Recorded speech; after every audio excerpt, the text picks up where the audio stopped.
The Hinterkaifeck Farm murders are truly frightful and remain unexplained over 100 years after they occurred. As well as the brutal slaying of 6 people, there were hints of paranormal activity taking place, and even the speculation of a jilted lover seemingly returning from the dead. Tonight we look at a chilling case that combines true crime and the paranormal. I'm Peter Laws, and this is the Ghost Farm Murders. These unsettling events unfolded in early 1922 at the Hinterkaifeck Farm located in the alpine woods of the German state of Bavaria. That's just outside the town of Groben.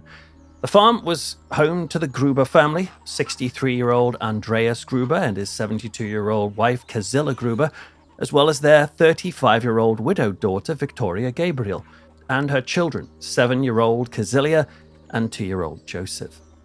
As opposed to being a happy family, however, they lived a very different existence. It was known, for example, that Andreas regularly beat both his wife and his daughter, and even worse, there were rumors of him having an incestuous relationship with Victoria, with the pair even convicted of such a charge several years before the murders. Victoria's husband, Carl Gabriel, was killed in the First World War, although his body was never found. This could be of importance as we return to Carl Gabriel a little later. In the years following his death, Victoria wished to marry again, to a neighbor of the family named Lorenz Schlittenbauer. However, her father forbade the marriage, and the reason he did so, at least according to local rumor, was that he had more than an unhealthy obsession with his daughter. Following Victoria claiming Lorenz was the father of Joseph, claims he denied, by the way, Lorenz would offer that Andreas was, in fact, the father, and reported the pair to the authorities, which led to the second charge for incestuous behavior between them. Things would take a further twist when Lorenz took back the denial several weeks later, insisting that he was indeed Joseph's father. So, as we can see, these things were hardly what most of us would consider a normal life in the Gruber household. Much of this bizarre behavior was witnessed by the family's maid, Crescens Rieger, who had quit her job at the farm in September 1921. However, not only would she tell of this strange family setup to the local villagers, but she also spoke of what she was convinced was paranormal activity at the farm. She claimed to have heard strange noises and even disturbing voices coming from out of nowhere in the Gruber household, as well as other unsettling spooky goings-on such as footsteps coming from empty rooms. And indeed, many of the townsfolk noted how visually disturbed Crescens looked upon arriving from the farm on the day she left. It wasn't only Crescens who spoke of such things either.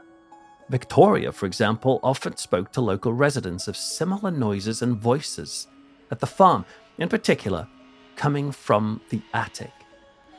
Even stranger, after falling asleep one afternoon at school, Victoria's daughter, Casilla, told her teacher she had done so because she was so tired from, quote, chasing her grandmother through the woods during the night. It's not at all clear what she meant by this, or even if it is connected to the strange happenings or the horrific upcoming events, but it is a strange detail that's perhaps worth keeping in mind. Andreas Gruber himself even claimed to have had strange experiences at the farm, including, incidentally, hearing footsteps in the attic.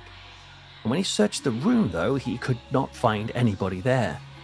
Around a month before the murders, following a particularly bad snowstorm, Andreas was inspecting the farm buildings for any snow damage when he was met with a perplexing and chilling discovery.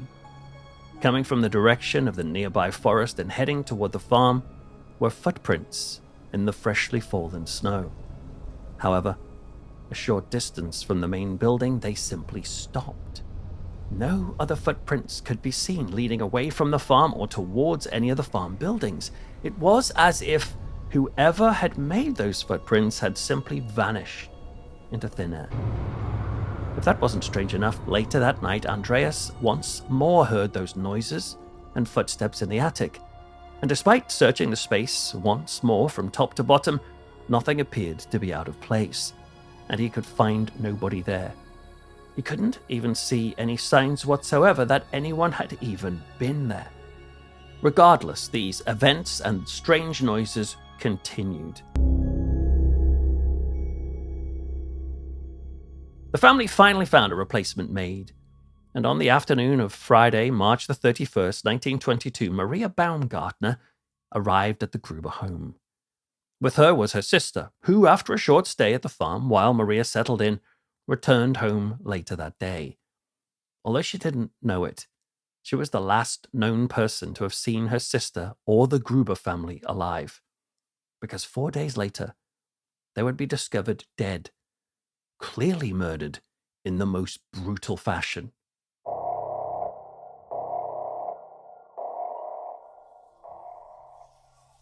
The bodies of the Gruber family and their new housemaid were discovered on the afternoon of Tuesday, April 4th, after several concerned neighbors went to the farm to investigate.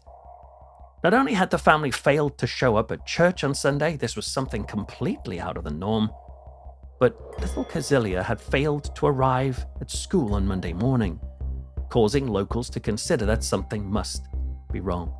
Lorenz Schlittenbauer, that's the same Lorenz Schlittenbauer who had denied being Joseph's father before retracting those denials, along with 2 other local men, Michael Pohl and Jacob Siege, would venture to the farm to investigate. And they would be confronted by a scene that none of them were ever prepared for. Upon entering the main barn, the bodies of Andreas, his wife Kazilia, and their daughter Victoria were discovered, piled on top of each other, while 7-year-old Kazilia was discovered partially covered with straw nearby. Each had been killed by repeated blows to the head with what appeared to be a pickaxe or something very similar. After searching the main building and the farm, the bludgeoned body of 2-year-old Joseph was found discovered in the cot, and while the housemaid Maria was found dead in her bed, seemingly the victim of a similar attack. Just what had happened to have led to these tragic, horrifying events was a complete mystery. It is known that only the day before the presumed date of death, on the morning of March 30th, the strange paranormal-like events were still happening. We know this because of a conversation that Andreas had with Lorenz, at least according to him. That morning, Andreas discovered a newspaper that was only available in Munich on his front porch. And not only was he certain that he hadn't bought or ordered it, but there had also been no sign that anyone had been anywhere near the property to even deliver it. And even stranger, on the same day, Andreas discovered a set of keys to the farm that were missing. Upon searching the grounds and farm buildings for them, he discovered several significant scratch marks on the lock to the tool shed, markings that were indicative of someone trying to pick the lock. The keys, incidentally, were never found. Initial examination suggested that all 6 people had met their untimely ends at some point on the Friday evening. It was later discovered that 2 coffee sellers had visited the Gruber property at some point between 12 noon and 12 p.m. on Saturday to take an order from the family, and they claimed to have walked around the property several times after their knocks went unanswered. They could see no sign of anyone and found all the doors to be locked.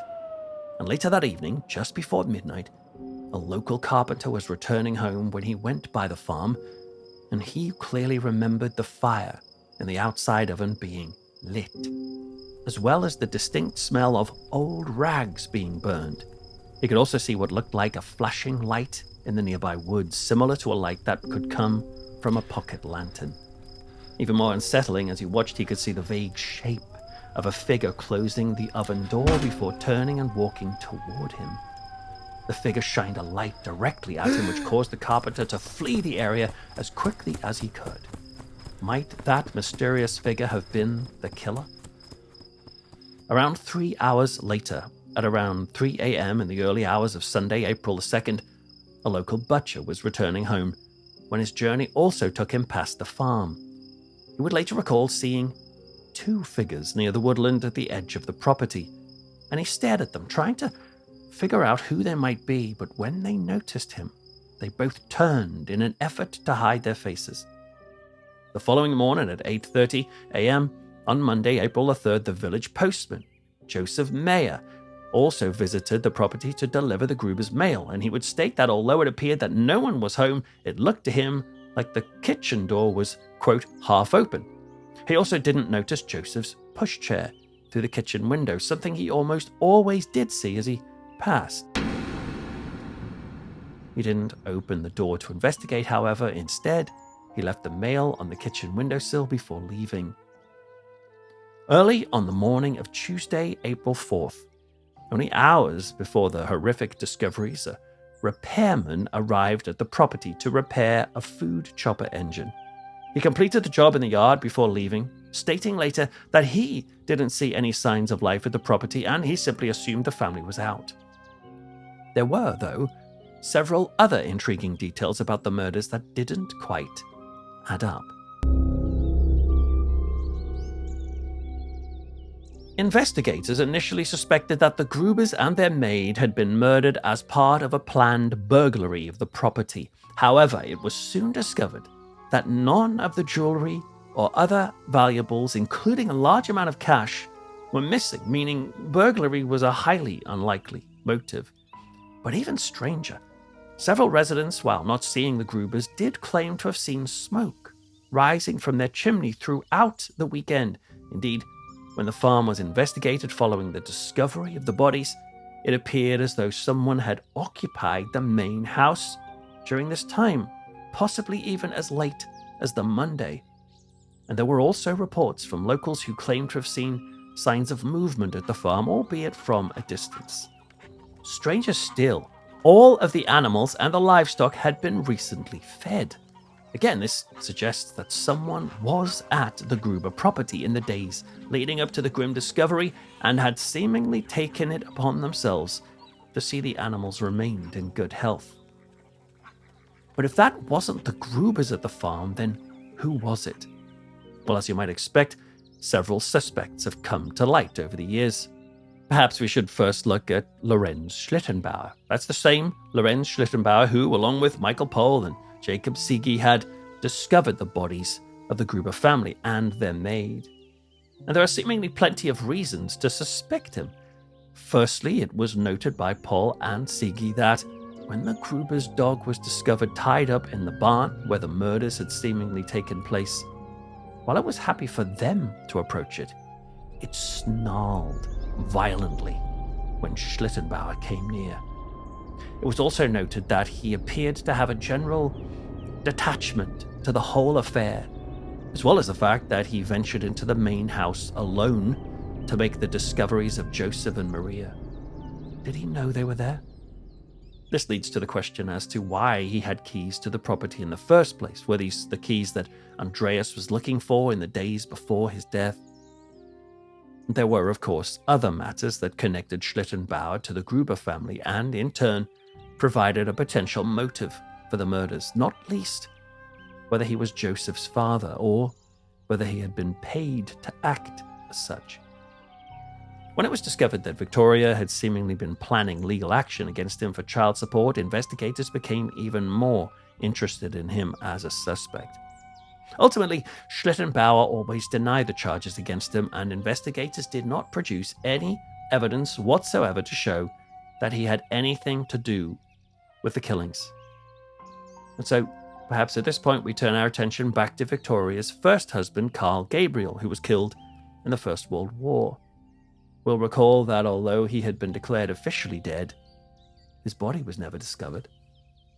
This led to suggestions that he had returned to the farm and had killed Victoria and her family in a jealous rage that Victoria had given birth to another man's child. There were, for example, several people who claimed to have seen Gabriel after his presumed death, with some even claiming he had informed them of his plans to go to Russia.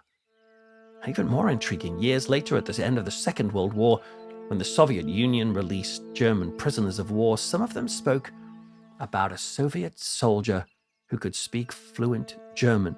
What's more, this soldier claimed to have been the person behind the killings at Hinterkaifeck Farm. Could Carl Gabriel really have survived the war and relocated to Russia? And if he was responsible for the killings, what caused him to return to the farm in the first place? Had he returned to rekindle his marriage with Victoria, perhaps? And then he discovered that she had a child with another man. Had this caused him to begin plotting his revenge? At this point, it's worth noting that only Victoria and her daughter were fully dressed when they were discovered, as if they had been ready to leave the property, with all of the other victims being discovered in their night clothes. Might we suspect that whatever did happen that night, Victoria was getting ready to leave? Or was she planning to leave with her husband, who she had previously thought was dead? With this in mind, it's also worth noting that Victoria had withdrawn a significant amount of money from her bank account in the days leading up to the murders, completely emptying it. This money, incidentally, has never been discovered or accounted for. Was it Gabriel, who the family had heard moving around in the attic? Was she planning to leave him, taking their daughter with her? Does this explain why Victoria and Cesalia were fully dressed? Or, as speculative as it might be, could there even have been an unknown secret lover? If Victoria had been planning to leave with the killer, whoever it was, what had happened that night that led them also being brutally murdered? While Schlittenbauer and even Carl Gabriel were perhaps the main suspects in the murder, there were several other people who investigators took an interest in, several of whom were named by the former maid, Crescens Riga. Following the murder, she suggested that a gentleman named Joseph Thaler and his brother could have been responsible for the killings. As well as the brothers being already known to authorities due to several petty crimes over the previous years, Riga offered that Thaler regularly arrived at the farm at night during the time she worked there, even approaching her bedroom window and asking her questions regarding who slept where in the house. She also suggested that Thaler had boasted on several occasions that he was aware of the large sums of money the family kept inside the property. However, given that nothing was taken from the family home, even though the killer or killers had ample time to search the property, Thaler was not actually treated seriously as a suspect. One of the most interesting leads surfaced half a century after the murders. In 1971, when a newspaper received a letter regarding the killings from a person calling themselves Therese T. In it, she said that not long after the murders, when she was only a young girl, a woman had visited her mother and informed her that her two sons, that's Carl and Andreas, had committed the murders. Ultimately, although the case was officially closed, police would eventually visit Therese in her apartment in Augsburg. Although certain aspects of her recollection were shaky, she ultimately provided the same account and even produced the notes her mother had made on the day of the conversation. One particularly interesting line in the notes read like this. It said, "Andreas regretted that he lost his pocket knife." What was interesting is that a pocket knife had been discovered on the farm during its demolition in the years after the murders. That was a fact that wasn't publicized. Of course, who Carl and Andreas might have been, and if they did commit the murders, as well as why they might have done so, remains unknown. It is pretty interesting that there are two people mentioned here, given the fact that we know at least some of the witnesses recalled seeing two figures at the property on the presumed night of the murders. While the identity of the murderer remains unknown, what should we make of the paranormal elements of all of this? Just who or what was responsible for the footsteps that disappeared into nowhere in the snow? And just what were those strange sounds and footsteps coming from the attic? And what about the strange light that was witnessed in the woods? Was this the torch of one of the killers? Or could there be some kind of connection between it and Cesalia talking about chasing her grandmother through the woods at night? As unlikely as it might be, was the Gruber family involved in some sort of weird rituals or something that allowed forces from the other side to manifest on their property? In this instance, could it be that the collective belief in the powers of the devil played a part in the horrific murders at Hinterkaifeck Farm? Let me explain what I mean by that. We know, for example, that the region was a very hardline religious mindset of a place, and that the goings-on behind the closed doors of the Gruber family could very well have been seen by the local community as the work of the devil, and a very real manifestation of evil. Could it be possible, it's very speculative, but could it be that one or more of the members of the community so convinced that the devil resided within their midst took matters into their own hands? We know there was a genuine dislike of the family in the village. Whether that dislike was enough to make someone kill is open to debate, but it's certainly not that much of a stretch of the imagination. Perhaps we will never know what happened on the Hinterkaifeck farm that night, and we can speculate as much as we like. But of course, there are people who did know, the victims themselves. And it makes you wonder, what did they see? What did they encounter? Was it simply a murder from a human assailant? Or was all of that paranormal activity leading up to a terrifying encounter with something beyond our imagination? Well, the thought of which, whatever the case, is frightful. I'm Peter Laws, and you've been listening to the Ghost Farm Murders.